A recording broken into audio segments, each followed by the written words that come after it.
निकालेंगे। जैसा कि हम मोशन के बारे में पढ़ेंगे तो हमें उसकी कोज के बारे में पता होना चाहिए, यानी वो प्रोड्यूस कहाँ से होता है ये पता होना चाहिए, उसका कारण क्या होता है ये पता होना चाहिए, यानी ये सब चीजें एक ही हैं, यानी इसका कोज क्या है, फोर्स।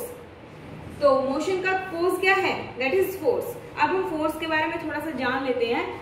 जूनियर क्लासेस में आप फोर्स के बारे में पढ़ चुके हो, बट यहाँ पे हम उसको ब्रीफली डिस्कस करेंगे।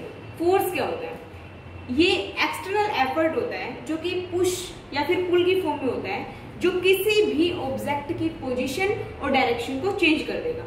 फॉर एग्जाम्पल, कोई बॉल ग्राउंड पे लाई है, हम उसको पुश करते हैं, धकेलते हैं, तभी वो अपनी रेस्ट पोजीशन से मोशन में आ जाती है। यानी कि जब हमने उसको पुश किया, एक्सटर्नल एफर्ट दिया, तभी वो बॉल अपनी पोजीशन को चेंज कर पाई, यानी रेस्ट से मोशन पे आ गई। इसी तरीके से कोई चीज पर्टिकुलर डायरेक्शन में जा रही है, अगर हम उसे एक्सटर्नल फोर्स दे दें, पुश कर दें या पुल कर लें, तो वो अपनी पर्टिकुलर डायरेक्शन से चेंज हो जाएगी, यानी कि लेफ्ट राइट कहीं भी मुड़ जाएगी, लेकिन अपनी उसी डायरेक्शन में नहीं रहेगी। ठीक है, सो this is the way we have defined force.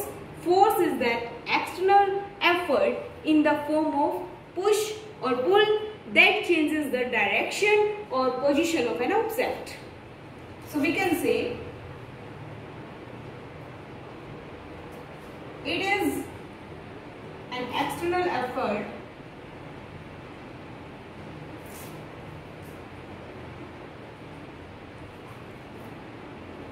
which is in the form of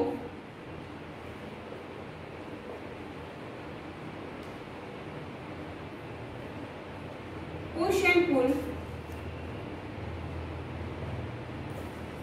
which changes the position or direction of an object. So in this way we have defined force. Now we will study about inertia, because two factors are very important in study of motion. That is Newton's first law of motion. First point is force and second point is inertia. Inertia के बारे में हम पढ़ेंगे कि inertia होता क्या है।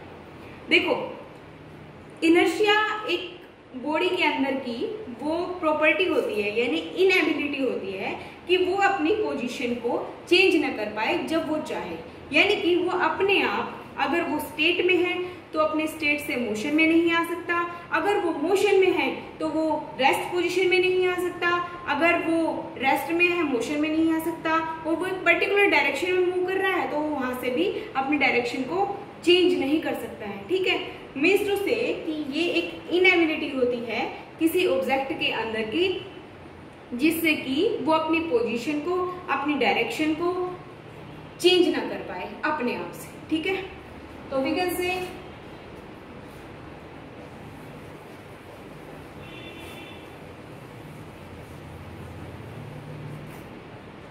inertia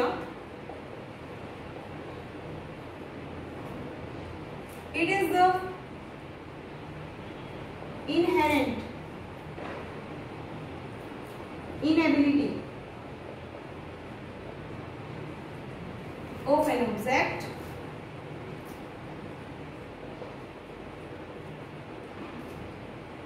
which can't change its position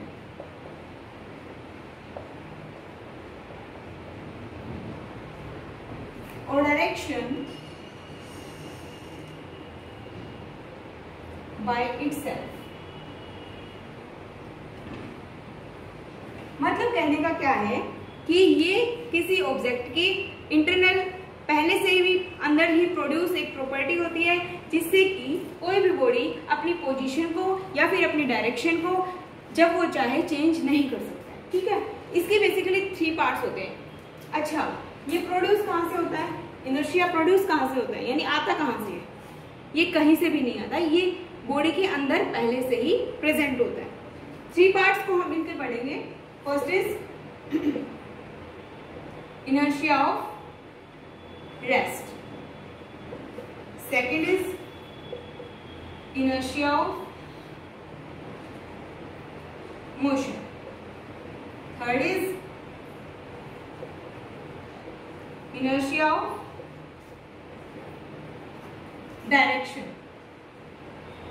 देखो इनको अलग अलग हम डिफाइन करेंगे। फर्स्ट ऑफ ऑल जो इनर्शिया ऑफ रेस्ट है वो क्या है? सिमिलरली वी कैन डिफाइन कि इनर्शिया ऑफ रेस्ट क्या होता है, किसी भी वो ऑब्जेक्ट की वो इनेबिलिटी होती है जिससे कि वो अपनी रेस्ट की पोजीशन को चेंज नहीं कर सकता।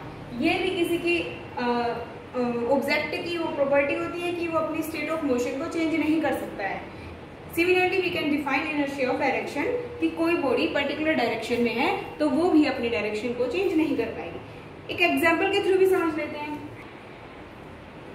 तो हम एग्जांपल लेते हैं बाइक का। हम बाइक पे बैठे हुए हैं, ठीक है।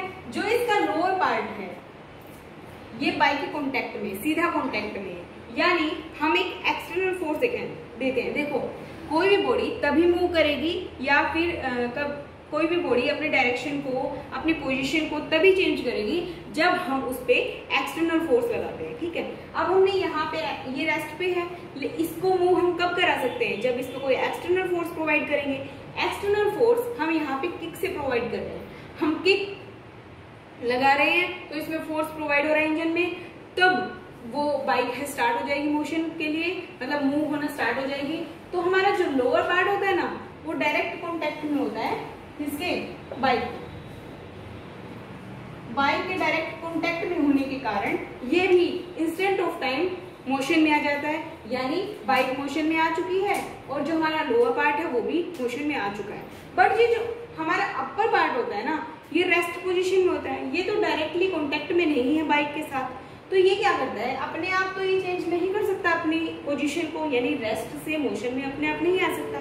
तो ये तो रेस्ट में होने की कोशिश करेगा और ये जो नीचे वाले दोनों हैं ये आगे चल पड़ेंगे। तो ये तो यहीं रह जाएगा और ये आगे चला जाएगा। तो एट लास्ट ये इस पोजीशन में आ जाएगा। हमारा जो अपर पार्ट है वो यही रह जाएगा और जो बाइक है और जो हमारा लोअर पार्ट है वो आगे चला जाएगा। यही रीजन होता है कि जब हम बस में बैठते हैं, जब भी बस इंस्टेंट ऑफ टाइम स्टार्ट हो जाती है तो हमारा जो लोअर पार्ट होता है, जो हमारे लेग्स होते हैं वो बस के कॉन्टेक्ट में होते हैं, वो तभी के तभी मोशन में आ जाते हैं। बट जो हमारा अपर पार्ट होता है वो रेस्ट पोजीशन में रहता है। क्यों? क्योंकि वो अपने आप अपनी स्टेट को चेंज नहीं कर सकता है। इसीलिए जब बस स्टार्ट होती है तो हम पीछे की तरफ हमारा धक्का लगता है, ठीक है। वो इसी वजह से होता है। किस वजह से? Inertia of rest. सेकंड लेते हैं inertia of motion. Inertia of motion इसमें यानी बाइक का फिर से एग्जांपल ले लेते हैं कि बाइक चल रही है, मोशन में है, चल रही है, मोशन में है, हम इस पे बैठे हुए हैं, यानी हम भी मोशन में हैं। अब देखो लोअर पार्ट फिर से कॉन्टेक्ट में है। लोअर पार्ट के कॉन्टेक्ट में होने के कारण जब हम इसमें ब्रेक लगाएंगे यानी एक्सटर्नल फोर्स प्रोवाइड करेंगे तभी ये बाइक स्टॉप हो जाएगी। तो फिर क्या होगा, जो इसका लोअर पार्ट है हमारा वो भी इसके कॉन्टेक्ट में है, ये भी तभी के तभी स्टॉप हो जाएगा। बट क्या होगा, ये जो हमारा अपर पार्ट है ये उसी डायरेक्शन में मूव करता रहेगा। क्यों? क्योंकि ये अपनी डायरेक्शन को अपने आप चेंज नहीं कर सकता due to inertia property. Okay, तो क्या होगा, ये पार्ट तो रुक जाएगा और ये आगे वाला जो हमारा अपर पार्ट है ये मूव होता चला जाएगा।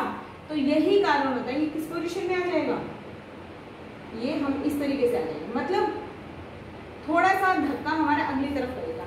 यही कारण होता है कि हम जब भी बस में बैठते हैं, स्टॉप होती है बस एकदम से, स्टॉप होने के बाद हमारा आगे की तरफ धक्का लगता है। वो क्यों लगता है? Due to inertia of motion के कारण। ओके, हम थर्ड एग्जांपल भी समझ सकते हैं इनर्शिया ऑफ डायरेक्शन। कैसे? हम बाइक में सीधे जा रहे हैं, एक पर्टिकुलर डायरेक्शन में जा रहे हैं, जब तक हम उस पर फोर्स नहीं लगाएंगे तब तक हम उसकी डायरेक्शन को चेंज नहीं कर सकते। ये मानते हो कि जब तक हम फोर्स नहीं लगाते हैं तब तक किसी भी ऑब्जेक्ट की पोजीशन या फिर डायरेक्शन को चेंज नहीं कर सकते हैं। अब वो बाइक है वो सीधी पर्टिकुलर डायरेक्शन में मूव हो रही है, हम उस पर फोर्स लगाएंगे। कैसे? स्टीयरिंग को इधर उधर करके, स्टीयरिंग को इधर उधर करके फोर्स लगाएंगे तो वो क्या होगा, एक्सटर्नल फोर्स के कारण वो अपनी डायरेक्शन को चेंज करेगा। यानी कि हमने उस पर फोर्स लगाया तभी उसने उसकी डायरेक्शन को चेंज किया है। इसी तरीके से हम इनर्शिया ऑफ डायरेक्शन को डिफाइन कर सकते हैं। इस तरीके से इनर्शिया ऑफ डायरेक्शन को भी हम समझ सकते हैं। एक एग्जांपल और ले सकते हैं कि क्रिकेट में जब हम कोई बॉलिंग करता है, बॉल फेंकता है, एक पर्टिकुलर डायरेक्शन में फेंकता है, बट जो बैट्समैन होता है वो अपनी बैट के साथ बॉल को किक करता है, टच करता है, तो क्या होता है कि उसकी डायरेक्शन चेंज हो जाती है। तो इससे प्रूव हुआ कि वो एक पर्टिकुलर डायरेक्शन में बॉल आ रही थी, उसकी डायरेक्शन कब चेंज हुई, जब उस पर एक्सटर्नल फोर्स लगा। विदाउट एनी एक्सटर्नल फोर्स उसकी डायरेक्शन वही रही है। ठीक है, तो ये सब हमने इनर्शिया के बारे में पढ़ा है। अब हम न्यूटन्स फर्स्ट लॉ को समझते हैं कि न्यूटन्स फर्स्ट लॉ क्या कहता है।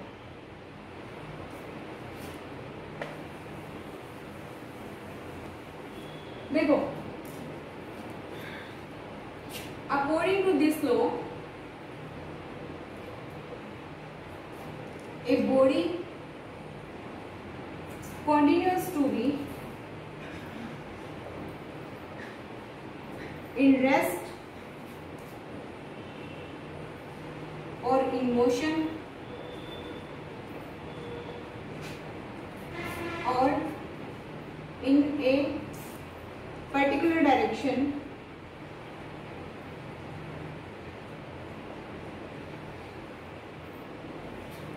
along a straight line.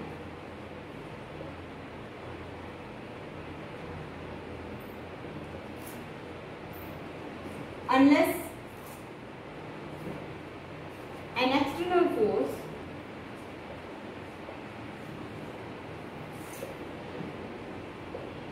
is applied to it. देखो ये क्या बोल रहा है, इस लॉ के अकॉर्डिंग एक बॉडी है, वो उसकी रेस्ट पोजीशन में रहती है। अगर वो रेस्ट पोजीशन में है, अगर वो मोशन में है तो वो मोशन में ही रहती है। वो एक पर्टिकुलर डायरेक्शन में है तो उसी पर्टिकुलर डायरेक्शन में रहेगी। कब तक, जब तक कि हम उसको एक्सटर्नल फोर्स प्रोवाइड ना कर लें। यानी किसी भी ऑब्जेक्ट पे बाहर से कोई पुश या पुल ना लग जाए, तब तक वो बॉडी अपनी पोजीशन को चेंज नहीं करेगी। ये बोल रहा है Newton's first law of motion. Okay, चलो हम इसकी एक्सप्लेनेशन करते हैं। देखो क्या एक्सप्लेनेशन, रेस्ट में है तो वो बॉडी रेस्ट में रहेगी जब तक हम उस पर एक्सटर्नल फोर्स प्रोवाइड ना करें। डेली लाइफ का एग्जांपल ले सकते हो, कोई मार्कर है, मार्कर टेबल पे रखा है, वो अपनी पोजीशन को चेंज जब भी करेगा रेस्ट से मोशन में तभी आएगा जब हम उसको पुश करेंगे, है ना। तभी वो मोशन में आएगा जब हम उसको पुश करेंगे, यानी कि हमने इसको एक्सटर्नल फोर्स दिया तभी इसने अपनी पोजीशन रेस्ट से मोशन में की। ठीक है, इसी तरीके से कोई ऑब्जेक्ट मोशन में है तो वो तब तक अपनी पोजीशन को चेंज नहीं करेगा, मीन्स टू से वो अपनी रेस्ट पोजीशन में नहीं आएगा जब तक कि उस पे एक्सटर्नल फोर्स हम ना दे दें।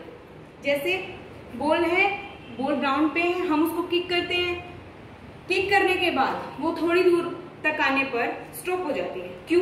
क्योंकि वहां पे एक एक्सटर्नल फोर्स प्रोवाइड हो रहा है in the form of frictional force. Frictional force तब प्रोड्यूस होता है जब कोई बॉडी ग्राउंड के कांटेक्ट में आए। अब वो बॉडी मूव कर रही है, यानी बॉल मूव कर रही है, मूव करने के बाद थोड़ी देर के बाद वो स्टॉप हो जाएगी। क्यों? क्योंकि जो फ्रिक्शनल फोर्स है ना वो उसको अपोज कर रहा है, यानी कि उसकी जो मोशन है उसको रोकने की कोशिश कर रहा है। जिस डायरेक्शन में वो बॉल जा रही थी उसके अपोजिशन में एक फोर्स लगा रहा है जिससे कि वो बॉडी स्टॉप हो जाएगी। यानी बॉडी अपने आप मोशन में जा रही थी, उस पर एक एक्सटर्नल फोर्स लगा, किसकी फॉर्म में? फ्रिक्शनल फोर्स की फॉर्म में, तभी वो बॉडी स्टॉप हो जाती है। ठीक है, तो अगर वहां पे फ्रिक्शनल फोर्स नहीं होता, अगर वहां पे फ्रिक्शनल फोर्स नहीं होता तो बॉडी कॉन्टिन्यूसली मूव कर रही होती, यानी कि वो मोशन में ही रहती, वो स्टॉप नहीं होती।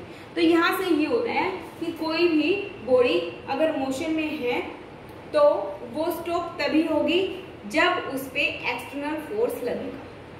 Third one and last point is that in a particular direction, अगर वो एक पर्टिकुलर डायरेक्शन में जा रही है यानी कि बिल्कुल सीधी जा रही है तो वो अपनी डायरेक्शन को तभी चेंज करेगी जब उस पर हम एक्सटर्नल फोर्स प्रोवाइड करेंगे। विदाउट एनी एक्सटर्नल फोर्स वो बॉडी अपनी डायरेक्शन को चेंज नहीं कर पाएगी। कैसे? जैसे हम गाड़ी में जा रहे हैं, सीधे जा रहे हैं, हमें राइट में मुड़ना है, लेफ्ट में मुड़ना है, कहीं पे मुड़ना है, तो हम अपने स्टीयरिंग को घुमाते हैं लेफ्ट में या राइट में, तभी हमारा जो डायरेक्शन है वो हटती है यानी कि चेंज होती है। यानी क्या किया हमने कि जो हमारी पर्टिकुलर डायरेक्शन थी, जा रहे थे, तब हमने एक फोर्स प्रोवाइड किया in the form of steering को मूव आउट करके, तब हमारी डायरेक्शन चेंज हुई। तो इससे भी पता चला कि हमने एक्सटर्नल फोर्स प्रोवाइड किया तभी हमारी जो पर्टिकुलर डायरेक्शन थी वो चेंज हो पाई। तो इससे पता लगता है कि कोई भी बॉडी मूव कर रही है, रेस्ट में है या पर्टिकुलर डायरेक्शन में है, वो तब तक अपनी पोजीशन को चेंज नहीं कर पाएगी जब तक कि हम उस पर एक्सटर्नल फोर्स अप्लाई ना करें। और हाँ, एक बात और कि अगर किसी पे एक्सटर्नल फोर्स नहीं है ना, यानी कि वो बॉडी रेस्ट में ही है या मोशन में ही है, किसी बॉडी पे एक्सटर्नल फोर्स नहीं लग रहा है, जैसे कि वो बॉल मूव कर रही है, वहां मूव ही करती जा रही है, रुक नहीं रही है, यानी कि फ्रिक्शनल फोर्स नहीं लग रहा, इसका मतलब ये नहीं है कि वहां पे कोई भी अपोजिंग फोर्स नहीं लग रहा, यानी वहां पे कोई भी एक्सटर्नल फोर्स नहीं है। इसका मतलब ये है कि बहुत सारे फोर्सेस लग रहे होंगे बट वो आपस में कैंसिल आउट कर रहे हैं, तभी वो बॉडी मोशन में आएगी। ठीक है, यानी वी कैन से कि नेट एक्सटर्नल फोर्स 0 होना चाहिए।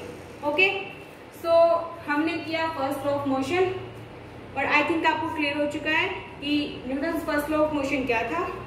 तो आप इसको पढ़िए, समझिए, अपनी डेली लाइफ से इसको सिमिलर कीजिए, कंपैरिजन कीजिए, तभी आपको ये क्लियर होगा। तो दैट्स इट, नेक्स्ट वीडियो मिलते हैं। Thank you.